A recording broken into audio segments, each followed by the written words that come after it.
මිහිකත බිහි වූ දා පටන් මහා ගංගාවන් 4කට ජල පෝෂක ප්‍රදේශයක් වූයේ සමනල අඩවියයි. ඒ ඉතිහාසය තුලදී ඇය තුරුලේ දරාගෙන සිටි ජලස්කන්ධය ගැන සිතන විට පසුගිය දිනවලදී ඇදහැළුණු වර්ෂාව අපට දරාගත නොහැකි මට්ටමක තිබුණත් සමනල අඩවියට එය එසේ විය නොහැකියි. රටක ජීව ගුණයෙහි බර හිසින් දරාගත් සමනල කන්දට දිය දහරාවක්, පස් කන්දක් හෝ තුරුලිය ගොමුවක් තව දුරටත් ඉවසාගත නොහැකි බරක් වන්නට පුළුවන්ද? එසේ වී නම් සමනල කන්ද තමන් දරාගෙන සිටි බරක් අවසානයේ පහළට අතහැරියේ ඇයි? ඇයට දරාගත නොහැකි වූ බර කුමක්ද?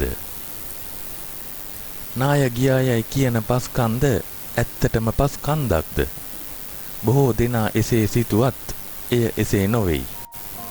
සමනල කන්ද පහළට අතහැරියේ ඇය සතුව තිබූ කිසිවක් නොව වසර ගණනාවක් තිස්සේ නොමිනිසුන් විසින් එහි ගොස් ඇය මත අත්හර දමා ආදෙයයි. තමන්ගේ ජීවගුණය දරාගෙන සිටින මවකගේ සිරුර මත්තට තමන්ගේ කුණු ගස්සල ගොඩ ගසන්නට තරම් මිනිසුන් නොමිනිසුන් වූයේ ඇයි? ඒ ඇදහැළුණු නැතහොත් සමනල කන්ද විසින් අත්හල කන්ද පස් කන්දක් හෝ තුරුලතා ගොන්නක් හෝ නොවේ. ඔබ එහි ගියා නම් ඒ සියල්ල පොලිතින් කන්දක් බව ඔබට දැකගන්න හැකි විය යුතුව තිබුණි. පියගැට පෙළ මතට ඇදහැළුණු ඒ පොලිතින් කඳු ඉවත් කරන්නට ගිය මිනිසුන් ඒ සඳහා විඳි දුක ඔබ දකින්නට නැත. උදැල්ලක් තබා මුල්ලුවක්වත් ඒ පොලිතින් කන්ද පසාරු කරන්නට අකමැතිසේ ගසන පහරක් පාසා උදැල්ල ආපසු පොලා ඉහළට නැගී ආවා මිස ඒ තුල කිඳා බැස්සේ නැත. එහෙත් ඔව්හු මහ වැසි, සැඩ සුළං සහ ගත පසාරු කරන්නට තතනන සීතල දරාගෙන එය කළහ. කුණු කන්ද ඉවත් වූයේ පියගැට පෙළ මත්තෙන් මිස සමනල කන්ද මත්තෙන් නොවේ. ඒ කන්ද හෙට දවසේත් එහිම තවත් තැනක තිබෙනු ඇත. දරාගත හැකි කාලයක් ඒවා එහි තිබී නොහැකි වුවහොත් යලිත් පහළට ඇදහැලෙනු ඇත. සමනල කන්ද නාය ගොස් ඇතැයි කියමින් උඩ පනින්න වුන් දැකිය යුතු හා සිටිය යුතු කරුණු කාරණා කිහිපයක් තිබෙයි.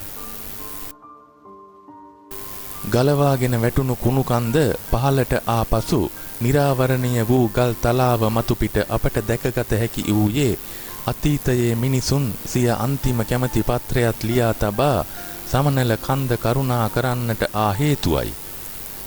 ඒ දල බෑවුම් පර්වතය මත හේතු කළ යකඩ පඩිපෙළත් දෑතට වාරුගෙන ඒ පඩිපෙළ තරණය කරනු පිණිස උපයෝගී කරගත් දම්වැල් තොගයත් එහි දකින්නට තිබුණි. නිරාවරණීය ඌයේ අතීතය නම් එය නාය යාමක් නොවේ.